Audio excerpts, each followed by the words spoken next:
Welcome to ICAN Become. My name is Felix and I'm 12 years old. I'm from Portland, Oregon, and I like to play D&D, hang out with my gecko, and host the Little Cryptid podcast. We talk about folklore, sightings. We give a description of the cryptid. A cryptid is a creature that has been claimed to exist and that people say they have seen, but has never been proven to exist, like Sasquatch or the Loch Ness Monster. And you can find it on Spotify. When I grow up, I want to be a cryptozoologist. I really want to know more about how to become a cryptozoologist, so my friends at ICAN Radio arranged for me to talk to Ken Gerhard, one of the few full-time professional cryptozoologists in the world. Ken has traveled the earth searching for evidence of mysterious creatures, including Bigfoot, the Loch Ness Monster, the Chupacabra, giant winged creatures, and even werewolves. He has also authored 6 books about unknown animals, and his research has been featured on numerous TV shows, including Monster Quest, Ancient Aliens, and Unexplained Files. I want to ask Ken some things about becoming a cryptozoologist and what he wanted to be when he grew up. So, let's investigate.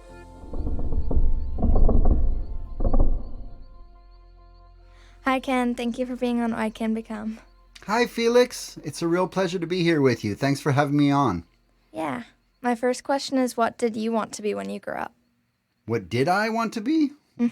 Oh gosh, I used to tell my parents I wanted to be an everything man. I don't know what that meant at the time, but I guess there were just so many things that I wanted to try when I was young.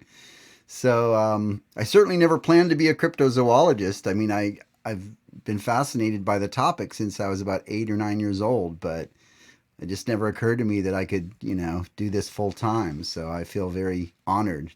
Everything man is the answer, and I guess people can take that as they will. And I guess it just means I wanted to try a lot of different things, Yeah, I also want to try a lot of different things, but mainly cryptozoology. Cool. What was your first cryptid-related job? Gee, that's an interesting question. Yeah, I didn't plan on making this as a career. I was a musician for many years, and I enjoyed doing that. So maybe I am a bit of an everything man in some respects. Music is a very hard business, and I got, a little bit burned out after a while. So I had always been fascinated in this stuff, cryptozoology. So maybe about 25 years ago, I met some other people that were also interested in Bigfoot and some of these cryptids.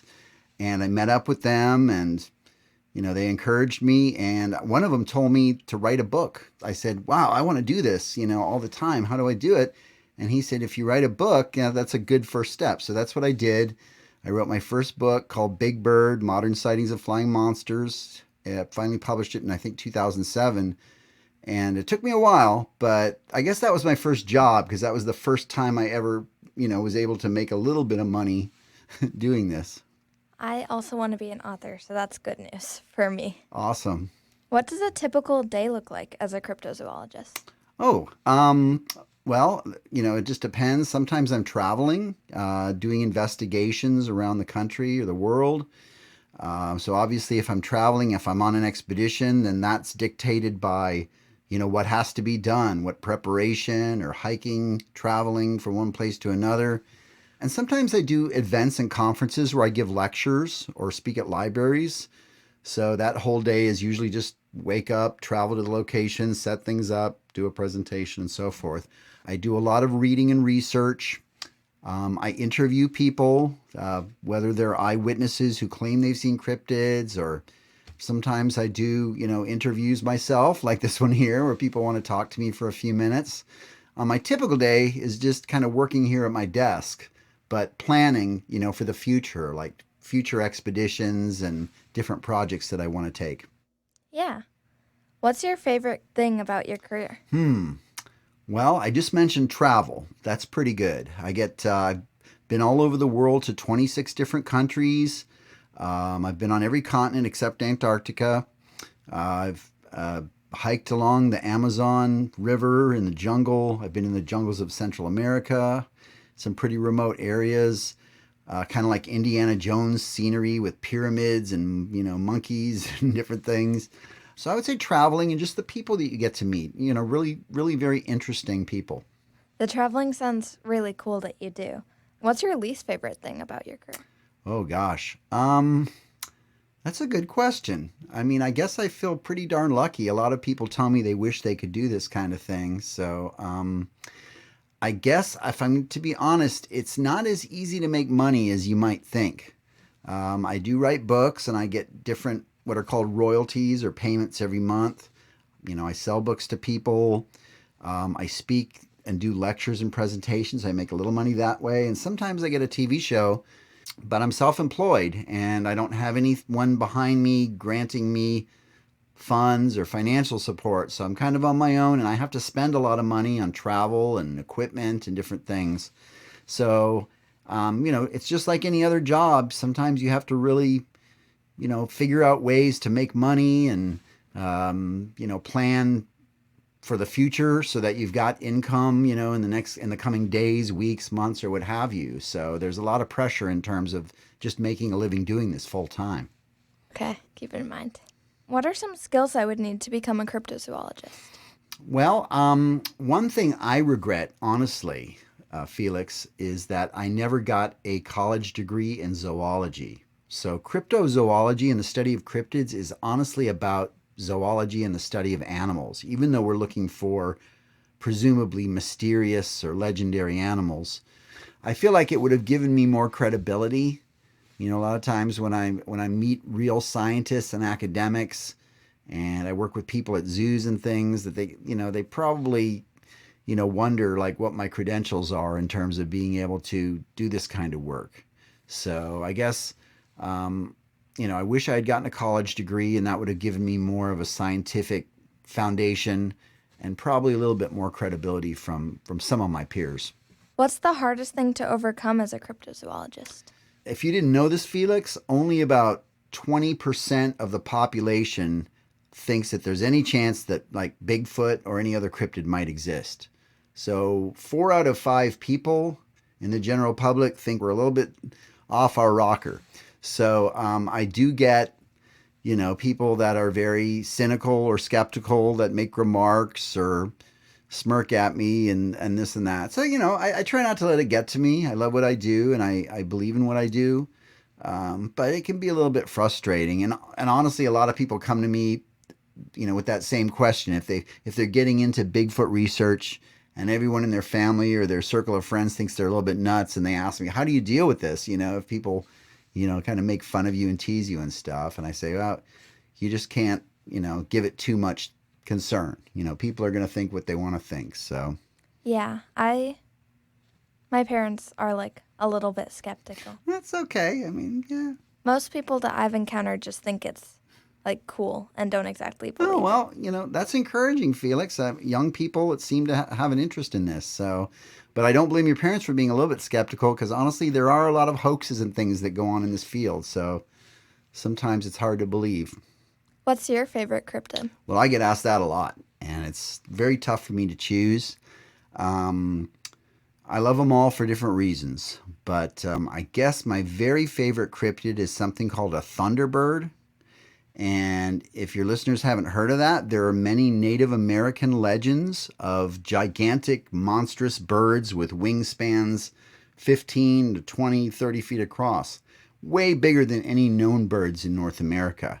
The largest bird in North America is the California condor, and its scientific name is Gymnogypes californianus.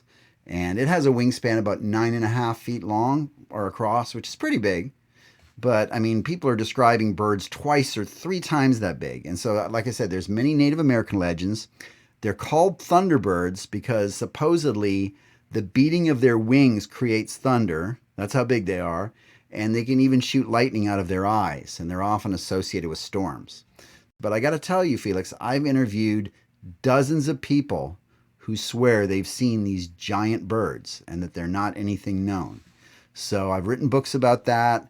And I get a lot of reports, and I don't know, I think it's pretty cool and fascinating. Yeah, I actually watched your video on the Thunderbird before doing this interview, so I know some stuff about it now. Awesome. If you weren't a cryptozoologist, what do you think you would want to be? Oh, gosh. Again, that's a tough question. I love writing, so I mean, I guess I could say if I wasn't writing about cryptozoology, maybe I would find something else to write about that would interest me. I think that's one possibility. I really enjoy writing.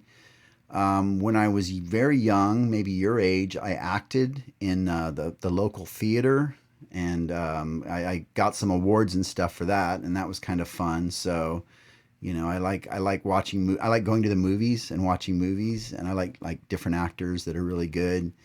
So that would be fun. So I guess I'm a bit of a dreamer because I always want to do something creative, whether it's music or writing or acting. So I think I would definitely have to find something creative to do, whatever it was. What's your best advice for me? Well, if you are serious about becoming a cryptozoologist, and I definitely encourage you to go for it, okay? Don't ever let anyone tell you you can't be anything that you want to be if you work hard enough, because I never expected that I would be a professional monster hunter, and that's what I do for a living. And a lot of it is just hard work. So get a degree in zoology like I didn't do, or some other natural science like anthropology or biology, because that gives you a lot of scientific foundation and a good background. But then also, just be very passionate and be patient and work hard. Yeah, that's good advice. Do you have anything that you would like to share with ICAN's listeners? Oh gosh, boy, that's tough. Well, I'll tell them something interesting. Most people have heard of Bigfoot and the Mothman or the Jersey Devil, but a lot of young people have forgotten about something called the Loch Ness Monster, or Nessie, which is a lake monster over in Scotland. And it's a very famous legend or mystery. And last year I was able to travel to Loch Ness and take part in a great expedition with hundreds of volunteers. And it was kind of a full circle for me, Felix, because I visited Loch Ness for the first time when I was 15 years old. It was one of the things that really got me into this subject. And so now, all these years later, I got to go back, and I knew so much about the mystery that it was really amazing. So I would encourage your listeners, if they're interested in cryptids and monsters, to don't forget about the lake monsters, because you've got the Loch Ness Monster.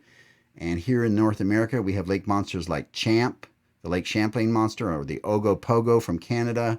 So there's a lot of cool lake monsters to look into. Nessie is one of my favorite cryptids, actually. So Awesome. Me too. finally, you wear this black unique hat in a lot of your videos. You're actually wearing it right now.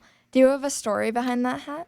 Well, I told you I used to be a musician, and I live in Texas, so it's kind of a cowboy hat, right? I bought it in Toronto, Canada. It's a custom hat, or I had it made for me. And I used to wear it when I was in a band, and I just thought it looked good. And then as I got into the field of cryptozoology, I wanted people to remember me, because I started meeting a lot of new people in the field. And I figured, how am I going to be memorable? I guess it sounds like a little bit of a gimmick, doesn't it? But I didn't want anyone to forget me. I wanted people to remember, oh yeah, you're that guy with the hat. And it's kind of worked, because people have recognized the hat. It gets a lot of fan mail, but I also get a lot of hate mail for the hat. A lot of people tell me that it looks dumb, but most people seem to like it. So that's why I'm going to stick with it as long as I can. I personally think it's a good hat. Thanks. That's all the questions I have for now. Thank you for coming here and letting me do this interview with you. It was very cool. Well, great job, Felix. Some really, really solid questions, and I wish you a lot of luck in your future career, and hopefully it'll be cryptozoology. Hopefully. Thank you for listening to ICAN Become with me, Felix. Today I've learned that it's hard to make money as a cryptozoologist, but it's a really cool job and you get to wear cool hats. What do you want to become when you grow up? Why not tell my friends at ICAN? Just visit icanradio.org and let them know. And maybe you could interview someone cool, just like I did. I want to thank my guest, Ken Gerhard, for coming onto the show. Because of you, now I can become a cryptozoologist. Tune in next time when Blue learns what it takes to make it as a Major League Baseball player.